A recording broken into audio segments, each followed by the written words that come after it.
Welcome to the Ask Weldon Show, episode 267. Today we're going to talk about overcoming mental blocks on specific champions, sleep, and picking up the meta.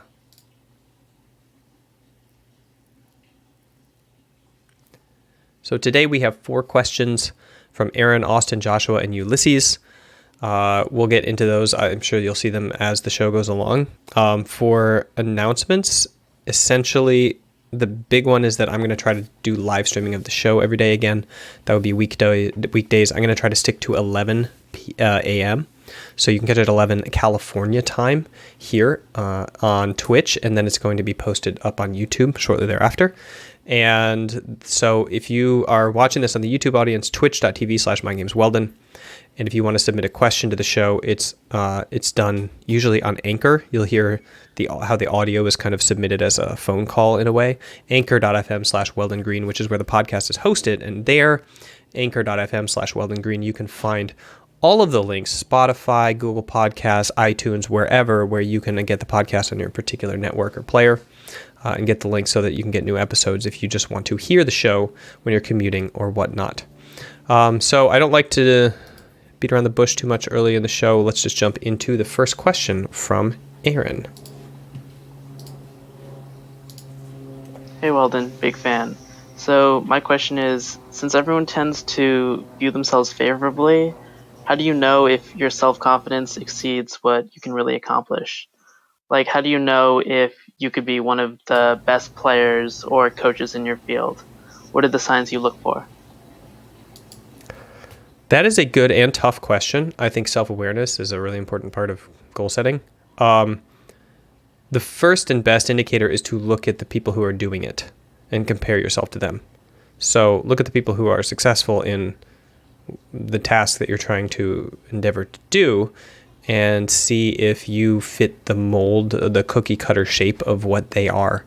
And if you feel like you don't, then that's a pretty good sign that you're not tall enough, right? Or you're not muscular enough, or you're not motivated enough to get that kind of body or whatever for sport to kind of pull that off. And one of the bad indicators, I think, actually, one of the things not to do is to compare where you are now with where they were when you were their age. So I think that it's a very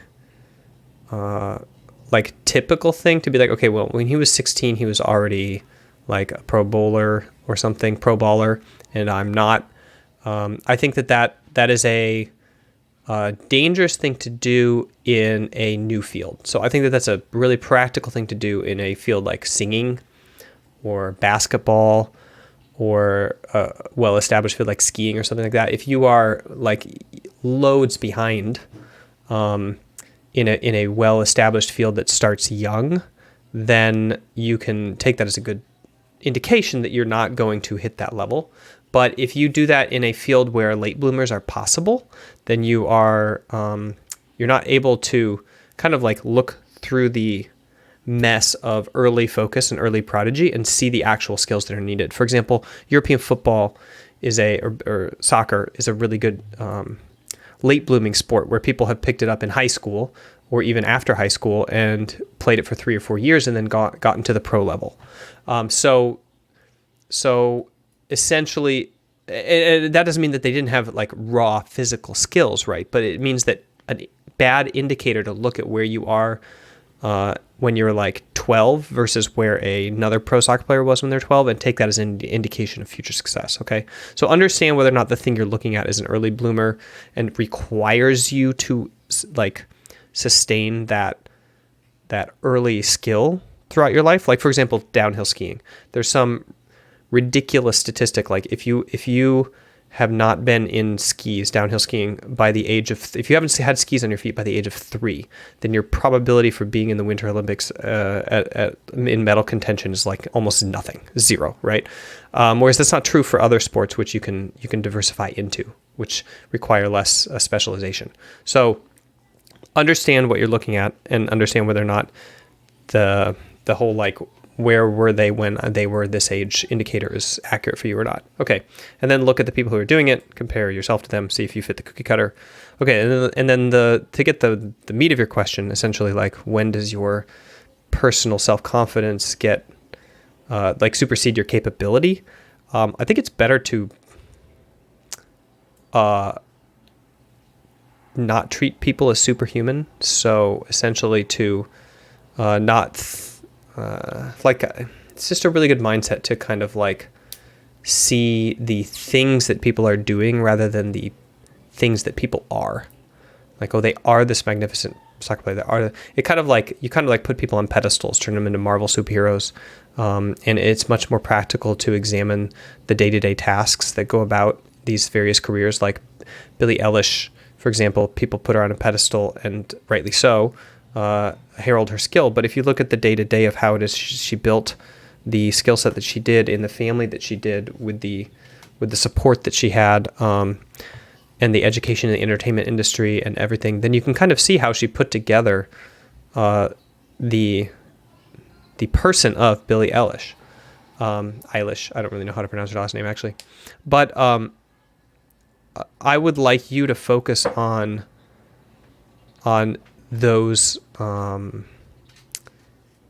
like assembling essentially the day in the life of, and then doing that, and then seeing where you fall short. So if you assemble like a day in the life of somebody who has this kind of success, this is what they have to do to like get to that level, over the course of many years, and then you do that for a few weeks, a few months, and you're like, wow, I'm never going to keep this up, or oh wow, I'm making progress and I can see myself trajectory wise getting there. Then that is the best indicator for you of whether or not you have the gumption to kind of see it through, and it's much better to have that kind of data than to sit on the sideline and be like, could I do it or not, before you ever make the decision to actually try doing it. So I would say, like, try as best as you can in the state that you're in to put together a day in the life of that person that you're aiming to be, right? And then just like do it, and then see if that's something that you're capable of doing. And if you continue it and you have an upward trajectory in terms of your success and your competence at it, then yeah, you'll get the answer hopefully sooner than later. So that's my very practical answer for that question, and thanks for calling in. Let's jump into the announcements. I kind of already went through them. Twitch.tv/MindGamesWeldon for the live stream of the show. The schedule is going to tentatively be 11 o'clock California time, LA time, every day, Monday through Friday, not weekends. And then you can catch it on YouTube. Make sure to start spreading the show around again now that we're active. Let's get the word back out there. Make sure to call in your questions. That is anchor.fm/Weldon Green, and get it on your podcast player. Subscribe so that you get notifications for new episodes. And we're going to be doing Shadowlands tanking. So make sure to check out the stream otherwise for World of Warcraft content. Okay, question number 2 from Austin. Hello, Weldon. My question today is about losing mastery of a champion. I am a Thresh one-trick, or at least I was, until about a year ago when I failed my promos to Diamond. Since then, there's been something of a mental block, I would have to say, where I can't do well with him. Now, in my mind, there's always some excuse where, say, he's not good in the meta or something like that. However, even when he has a above 50% win rate, I cannot play him. My win rate drops as low as 33%, where other champions with a similar kit as him, such as Nautilus, for instance, I have as high as a 67% win rate with a substantial amount of games. So what's your thoughts on this? And how can I overcome this mental block? All right. Thank you for the question, Austin. This is one of the cases where I would recommend leaning into it. So you should do something where you just have a handshake with yourself, handshake agreement. Like, I'm going to one-trick Thresh, and you just go nuts with it. You're not allowed to play anything else, and you're like, I'm going to get this champ back, even if my win rate drops 30% for 2 weeks, and you focus every single game on outplaying people and throwing predictive hooks and like flashing in every single opportunity you get to make the game-winning play, and like leaning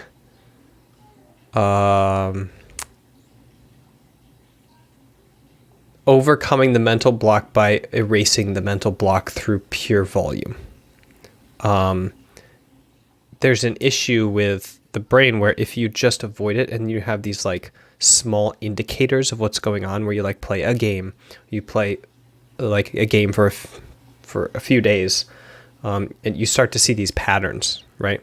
And you need to kind of like overwhelm the patterns that are circulating around in your head, going, oh, do I have a mental block with this, and why can't I land it, and what's going on? And you need to start see through the fluff and see what you're good at and bad at. I remember that I had a particular conversation with a professional player who was playing Morgana, and they were like, oh, I keep getting into this particular situation and then I choke. I have a mental block. And I watched them play out that particular situation. It was a tower dive, defensive tower dive. And I was like, no, you didn't choke there. You just were bad. You just messed up. It's just a skill thing. You just need to be better at it. You're going to mess it up every single time. Like, mental block is when you're like choking is when you're really competent at it and you succeed at it a majority of the time, and then all of a sudden it's like a high pressure situation or something like that, and you just flub it up. But this was just like every single time it came up, they would flub it up. They just weren't good at it. So I want you to see through the veil of coloring, like the veil that you put in front of your eyes, to like label some of the things you're doing as a mental block, which is true. And then some of the things that you're doing on Thresh as a mental block, which is not true, which is just you being bad at the champion now. You've fallen out of skill with it. And so you've like self-fulfilled your prophecy in a way. And you just have to grind it out to get back good at those things again. And it is, although it is similar to Nautilus, it is also a different champion in that it is more high risk, high reward, I would say. Like you win or you lose, rather than Nautilus, which is like a pretty dependable champion, even if you fall behind a little bit. So it's less punishing. So you got to be kind of more accepting of mistakes that then set you back farther in the game. And I would say just make a little personal rule for yourself that you're not going to do anything until you're on top with this champ again, and just plow through. And do it in a studious way where you are fully accepting that you suck, quote unquote, with this champion again, and start to admire the things that you do well and start to grind away and practice at the areas that you are messing up, and do a little bit of VOD analysis to kind of like pick those out as areas of focus for what to get better at. So that's my recommendation. Thanks for the call, and thanks for the League of Legends question. Let's jump into my advertisement section. I don't have a sponsor here except for myself, mindgames.gg. Check out my training program. It's being appified right now. You can go in the app. It's got the first week active, but the second weeks onward are not recorded yet. So I put the old version of the program, which is all 50 videos of the program, into the app. You can actually access them there, and you will find that they're pretty high quality. I listened to them when I'm prepping for the next recording, and I was like, wow, these are actually really good. A lot of golden stuff in here, and I should charging battery. Whoops, sorry, that was my headset. I should just re-record these, but that's actually what I'm doing. But anyway, I think that you'll find that with access to the video training course, as the app is kind of coming around in the beta, that you'll be able to accomplish everything that you want, regardless of the fact that it is not packaged up as a like some sort of WordPress video course. It's just a portfolio kind of page with all of the videos on it in order. So you got to be a little bit disciplined in terms of watching a video and then stopping, waiting till the next day, and then watching the next one, rather than checking it off and it doesn't unlock until the next day. But I'm sure that you can do it. All right, let's jump into question number 3 from Joshua. Hi Weldon, it's Joshua here. Just have a question about something you said in Mac Week 3, Session 2. You said this thing about a quote being mentally weaker in regards to yourself staying up late, and that someone who can dictate and sleep early and wake up early are quote-unquote mentally tough. Have you heard of different sleep cycles and chronotypes? For example, a dolphin chronotype best time to sleep is from 12 a.m. and wake up at 6:30 in the morning. Now, I don't believe that'd be considered normal by any means. What do you believe in that regard? People who have different sleep cycles find that they function better waking up at that kind of time than going to sleep earlier and waking up earlier, things like that. Thanks, Weldon. All right, thanks, Josh, for the question. So, yes, I do consider this information, and luckily, I don't have to say what I believe about chronotypes because we actually have research and science around it. So, we have factual information about human chronotypes genetically. And one of the best places to read about them in the popular literature is the book Why We Sleep, Unlocking the Power of Sleep and Dreams by Matthew Walker, who's a PhD in sleep research and presents a general overview of all of the research field that is current to 2020 about what we know about human sleep and animal sleep, actually. Because there are organisms that, for example, do not sleep. And then, in answer to your question, I didn't actually go and review this section of the research. Generally speaking, maybe we can go through it like in more in depth on stream, but there is a section where he presents all of the research on chronotypes in humans. I don't know if the dolphin chronotype you suggested was like a name for a specific kind of human chronotype that you've heard in popular literature, or if you actually mean dolphins, but I would definitely not apply other mammals' sleep chronogenetics to humans.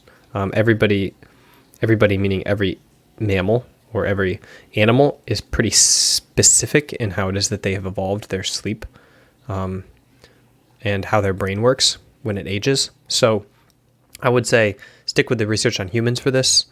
And the research on humans, from what I recall from the articles in this book. So I was really curious about chronotypes because he mentions it both in the podcast that he gets interviewed for the book and then also in the book. So I went ahead and checked out the literature, mostly the abstracts. I didn't read any of the actual papers, but I read the abstracts of the papers. And the general takeaway is that human genetic chronotypes around sleep revolve around a very specific bell curve, and that bell curve falls shortly after the temperature drops in the evening. So you would say 50% of humans that are born have genetics that link them to the appropriate time to sleep being like after the temperature starts to fall after the sun goes down, which is going to be around like 7 or 8 o'clock on your typical Midwest, like a little bit north of the equator kind of day. It's different if you live far north, far south. Well, south is like, yeah, okay, it's a nice 12-hour day all the time, but south, I mean like center, not south. If you go south of the equator, it's the same distance, whatever. Anyway, that means that 25% fall on the other side of the chronotype, like to the later version, and 25% of people to the earlier version of the chronotype, right? It's a bell curve. You have deviations out from that. So 75% of humans are going to either be like on-time sleepers or going to bed early, which means that most people are like, I'm a late chronotype, but that can't be true because most people are not. Statistically, most people are like an on-time or early chronotype, and only 25% are late, and only 10% are super late, right? Once you get up into that standard deviation genetically. So I would say this is a case where it's really dangerous to think that I'm special, and I usually stay up late and just equate that with being young. Like most young people need less sleep, and they don't pay attention to their chronotype, and we're messed up with all the light that we have. So you're not really sleeping according to it. But also, people's perceptions of chronotypes are really bizarre because of how we've modified time. Like we think midnight is like a normal time now, when the late chronotype was like 10 p.m. In terms of the literature. One of the ways that they did this research, by the way, was really fun. They just took a bunch of people, brought them out to the wilderness, and had them sleep for 2 weeks, just out in nature with no lights. And then studied where they fell on the bell curve. And this has been replicated in various different studies, both in the laboratory and similar replications to that, although that was a very expensive study, so there haven't been like large-scale copies of that of that particular study. But essentially, like what happened is people attuned to the the sun, more or less, and more importantly, attuned to the temperature falling and the temperature raising, which is the largest indicator of when it was that people's genetics kind of like told them to go to sleep. And this chronotype has proven to be accurate genetically through manipulation. So then in other studies where they tried to mess with people's chronotypes, where they, for example, they locked them in rooms with always dim light, they made them stay up for 48 hours with like noise like in their ears. They varied the temperature of the room, et cetera, et cetera. If you were on a particular circadian rhythm that was set by the sun previously, your body maintained that circadian rhythm more or less as well as it could, unless you were purposely modifying it. And even if you tried to move it by artificial means, by like keeping the temperature similar and using the light of the room as light, generally speaking, human light is not just not bright enough to compete with the sun in our eyes in terms of activating the same kinds of chemicals that set our circadian rhythm. And generally speaking, the environment is pretty leaky. Like unless you're just inside all the time in a perfectly controlled environment, there's going to be like a temperature variance of the city you live in, the state you live in, the climate you live in that's going to like affect you. And the sun just provides a lot of heat, you know, like it's just warmer in your house in the day when the sun's out, even in the winter, because the sun's coming through the window and it gets cooler as the day drops, right? And your heater turns on. So anyway, all that is to say that you are less in charge of modifying your chronotype than you think you are, that you should not assume that anything past 10 a.m. is healthy according to your genetics, and that you should educate yourself on research on humans in sleep by reading books by scientists who research sleep and then checking out the articles and reading the abstracts, even if the article is locked behind a paywall. And one of the best compilations of modern, up-to-date literature on human sleep is Why We Sleep, Unlocking the Power of Sleep and Dreams by Matthew Walker, and you should not get your data from podcasts or from anecdotal sources by people who sleep, because they have sample size n equals 1, where they're running a program where they're attracting a bunch of people who they're advocating to and then who are doing that. But it's the long-term impacts of sleep that are important to uncover, not the like 4-week, 1-year, 2-year impacts. And those are the ones that are best done with science. So check it out. Thanks for the question. And let's jump into the last question from Ulysses. Hey, Weldon, hope you're doing well. With the new Call of Duty coming out, I want to know how my team can improve faster than other teams. Like from your experience with like meta shifts, what can we do as a team to not only learn the meta faster than other teams, but just overall learn the game at an elevated rate? Thanks.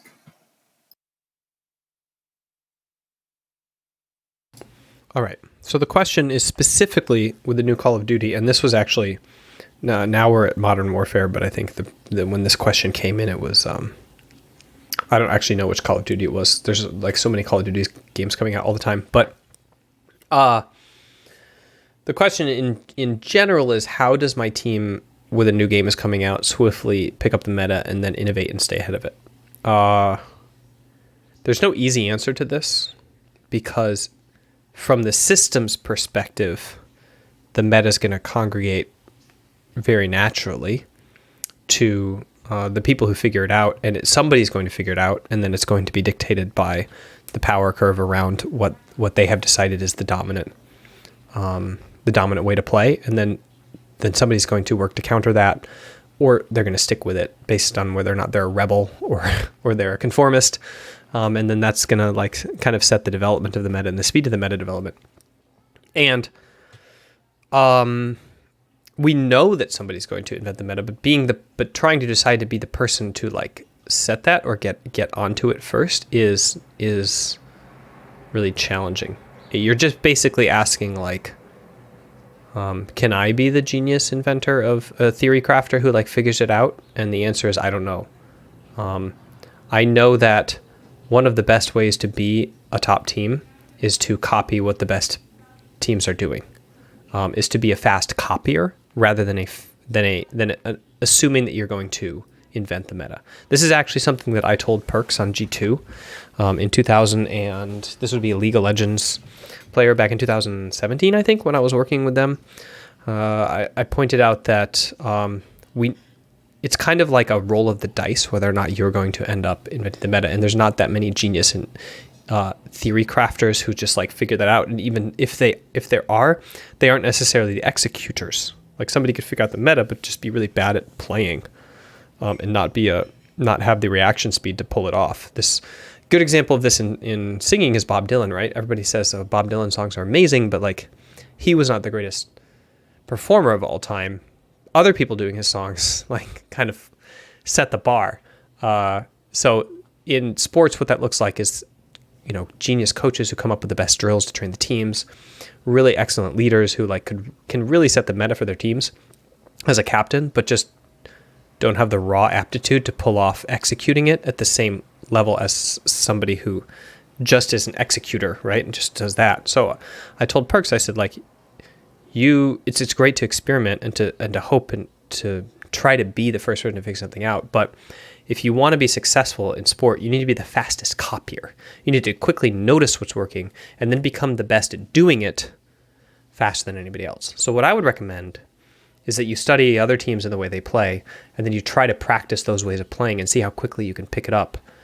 And then you just replicate that until you are the team that can figure out things the fastest in terms of changing the way that you play and setting up the way that you play in a very strong manner. And then no matter what the meta is, you're kind of like future-proof because you can figure out the meta and you can get onto the meta faster than anybody else, because you understand how it is that your team is going to switch roles and how it is that you're going to work up those roles and the aim required for those guns and the styles of play. And then you're going to just be like a good chameleon. So good luck. I know that the Call of Duty season that you probably were asking about is already over, but there's always a new Call of Duty. And I'm sure that you will have a team in the future that you can apply these techniques to. That's the show. Thanks everybody for tuning in. And make sure to come to twitch.tv/MindGamesWeldon. Check out the live stream of the show. I'm going to try to do it Monday through Friday, 11 a.m. California time. And then right now, at least we're streaming Shadowlands. Today is the 16-year anniversary of the day that I purchased World of Warcraft and began tanking and healing in raids, an obsession of which has never died. And so we're working up tanks in Shadowlands. And we're going to be working up every single tank in the game and figuring out the best way to use them. So, see you next time.